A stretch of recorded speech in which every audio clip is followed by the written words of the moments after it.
Hey, what's happening, everybody? Rod J back again to take a look at another beer. Thanks for swinging by to check out another video.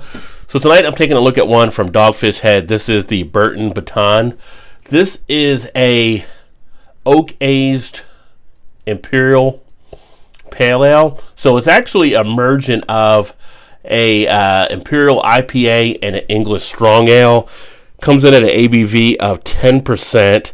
And the two brews are merged after they fermented. They're put together and then it's allowed to sit for the blending of the beer. They are saying you can age this one out as well. Again, there's the front label. There's the one side there. There's the other. Nothing really on the back. Now on the aging thing, the only problem is there was no date that I saw here on the bottle. So I couldn't tell you what the date is when this one was actually born on or created, so I don't know how far they want you to age out. I didn't see anything out there on the website that made mention of that, but I think I'm pretty much good shape with the 10% ABV being barrel aged. And usually when they do their aging and stuff, they say you can age, they're usually talking a few years out there. Let's go ahead and get this one open and get it into a glass. Just got to find my bottle opener. Got it right here. Now for this one, I'm actually going to use a tulip style glass. You could also kind of use a snifter if you wanted to do the proper glassware, as they say. But this is definitely designed more for kind of a higher IPA. And with this type of glass, it actually looks to hold in more of the aroma. So there we go, into the glass.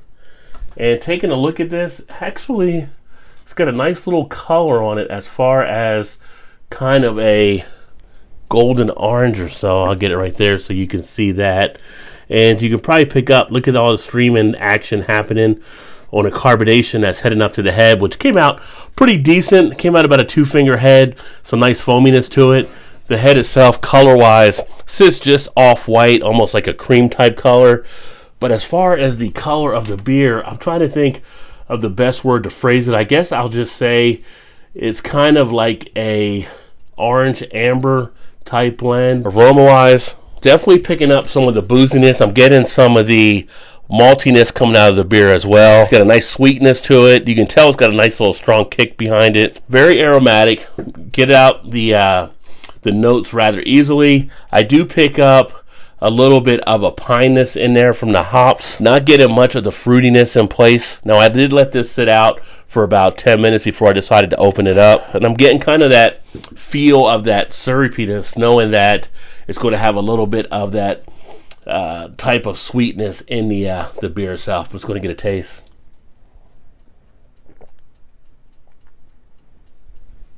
Oh, that is pretty smooth. You're not going to avoid the booziness of it. Definitely get hit with that from the initial on, but it's leaving a nice amount of flavor behind. In the mouth, I have more of a malty, almost kind of like a nutty type feel taking place. Went down in the back end real smooth. I feel like you get the bitterness hit more on the initial than you do on the finish. Nice mouth coating effect. Can feel it around the cheeks. I can feel it on the roof of the mouth, leaving a good duration of the flavor. I can sit this down, do some other things, and that flavor is still in the mouth nicely. Not feeling that need to get right back into it. Doesn't really have that much of a dryness. Texture wise, it's got that syrupy type feel. Slides down the back of the mouth rather easily.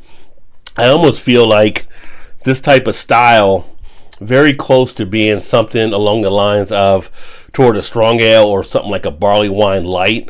You just have that amount of booziness in there. You're having that amount of the texture being a little more stiffer with the feel of it. But I do like the maltiness from it as I pick up some of the oak notes as well. That it has just a good overall feel. As I drink more of this, the cheeks are now becoming more involved. I feel a little bit more of a nice sensation taking place.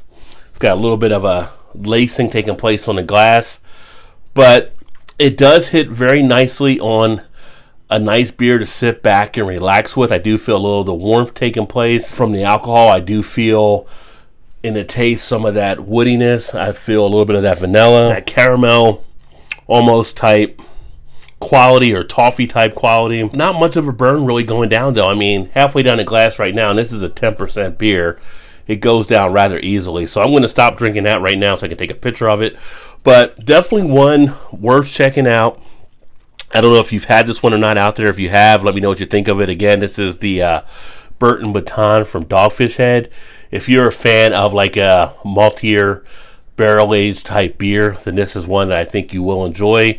You know, despite what the IBU might be on it, which I believe the IBU is up around maybe 60 to 70, the malts really bring it down. I've had IBUs of a lower amount that actually kick in more than what this one is actually doing. And it's a nice beer to relax back on.